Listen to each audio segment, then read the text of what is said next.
Hello! It's time for Read Aloud with Miss Nickerson, and today we are reading the next story in the Toy Story collection called A Fine Feathered Friend.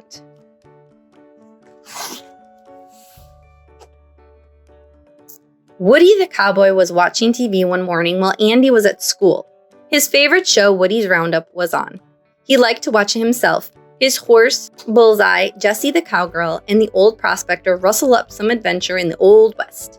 In the town of Dry Gulch, Sheriff Woody was repainting the old jailhouse. He was always looking for ways to spruce up the town. A large drop of paint dripped off his brush.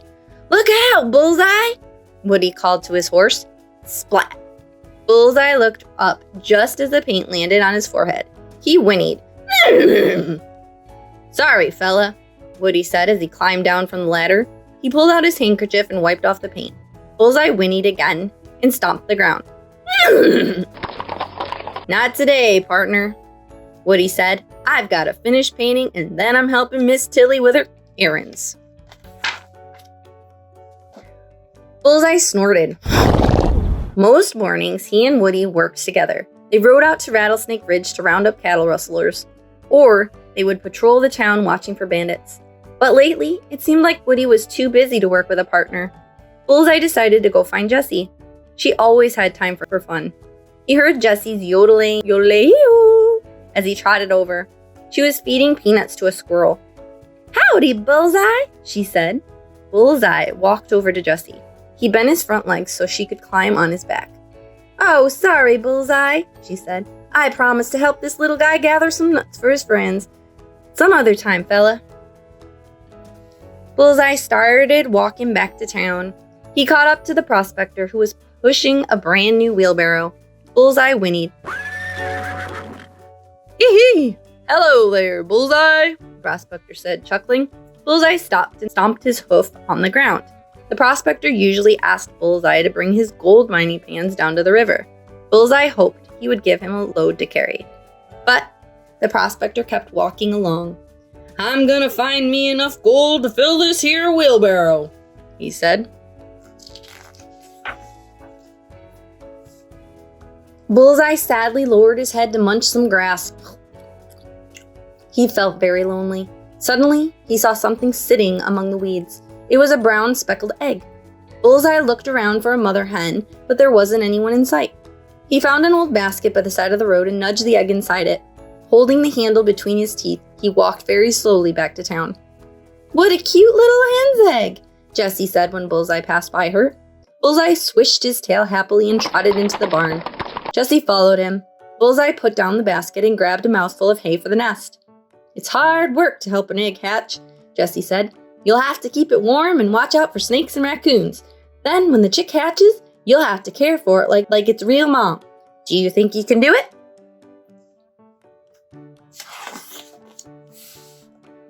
Just then, Woody and the prospector walked into the barn. "Bullseye found an egg," Jessie said. "He's building a nest and going to help it hatch." Woody smiled and patted Bullseye on the back. "That sounds like a great idea," he said. But the prospector wasn't so sure. "Whoever heard of a horse hatching an egg?" he said. "It's a plain old foolishness if you ask me." Woody pulled Jessie and the prospector aside. "I think Bullseye been a little lonely lately," he whispered. "This will cheer him up." Jessie nodded. "It'll be a good thing to keep him busy," she agreed. Bullseye cared for the egg just like a mother hen. He tucked hay around it to keep it warm. He stayed up all night to chase away at raccoons and snakes. He wouldn't leave the egg for a minute. Finally, one afternoon, Bullseye heard a tapping sound. Tap, tap, tap. It was the egg. He watched it closely. Tap, tap, tap. A little beak poked through the eggshell. Then, crick, crack. The egg broke open.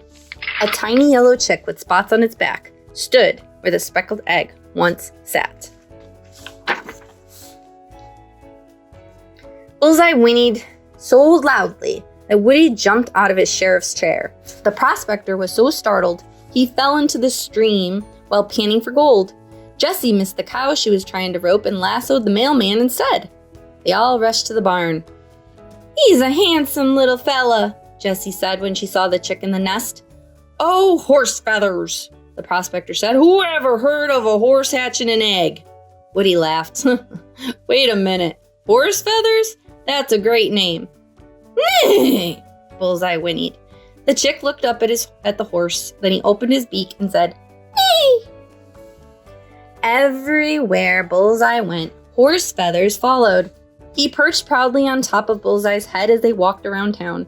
All the folks in Dry Gulch liked to see the horse and chick together. "Howdy, Bullseye!" they'd call out cheerfully. "Howdy, horse feathers!" "Nee!" Bullseye and the chick would answer together. Horse Feathers tried copying everything Bullseye did. He tried sleeping standing up, but he fell in a heap in his nest.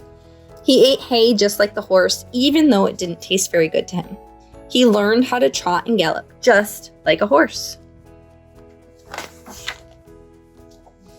One afternoon, Bullseye and Horse Feathers met Woody and Jessie at the corral. Horse Feathers trotted around the ring after Bullseye. Soon the two friends started playing tag. Bullseye trotted after the little chick and touched his tail with his nose. Then Horse Feathers said, "Nee!" and chased Bullseye until he could pull his tail with his beak.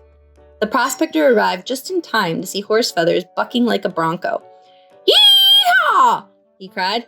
"Let's enter Horse Feathers in the Dry Gulch Rodeo." Jessie looked worried, though.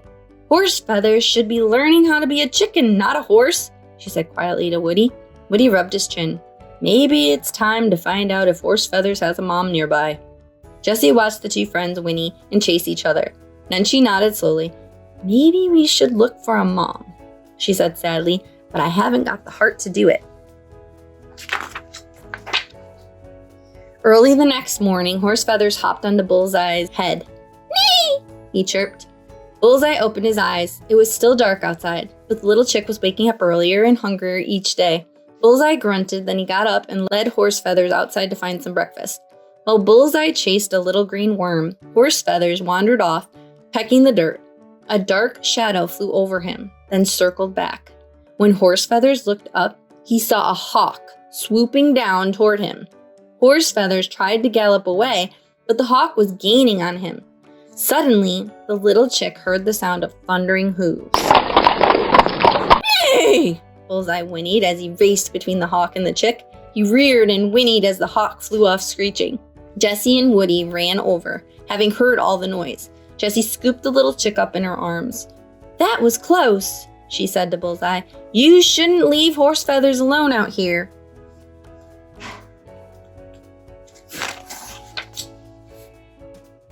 "You've done a fine job, partner," Woody told his horse, "but raising a chicken is a little odd. Horse Feathers needs to be with his real family." Bullseye snorted. He bent down for the little chick to hop on top of his head. Then he and Horse Feathers walked away from Woody and Jessie. "I didn't mean to hurt his feelings," Woody said to Jessie. They followed Bullseye down the road. Just then, Bullseye paused to let Mother Hen and her chicks pass by. Woody and Jessie came to a stop beside him. They watched the chicks follow their mother, chirping all the way. Woody looked at Horse Feathers, who was perched on top of Bullseye's head. The little chick didn't seem to notice the others at all. Then Woody heard the strangest sound. It was Horse Feathers. For the first time, the little chick had chirped like a chicken. Bullseye leaned down and Horse Feathers hopped to the ground. The little chick looked at the hen. Bullseye nudged Horse Feathers with his nose. Then the hen spotted Horse Feathers. "Ma!" she squawked. Horse Feathers ran over to his mother and she tucked him under her wing. "Nee!" Bullseye called out his goodbye. "Nee!" Horse Feathers chirped back, and he walked off with his mother and brothers and sisters. One morning, the whole gang went to visit Horse Feathers at the chicken coop. Bullseye was excited about seeing his friend. When they reached the pen, Woody called out, "Howdy, folks!" A few speckled chickens looked over. "I can't tell which one is Horse Feathers," the prospector said. Bullseye whinnied. Suddenly, a handsome rooster dashed out of the chicken house and galloped around the other birds. "That's Horse Feathers," Jessie pointed out. "He is one unique bird," Woody said, shaking his head. "And Bullseye is one unique horse," Jessie added. She gave Bullseye a hug. "Good job, partner." The end.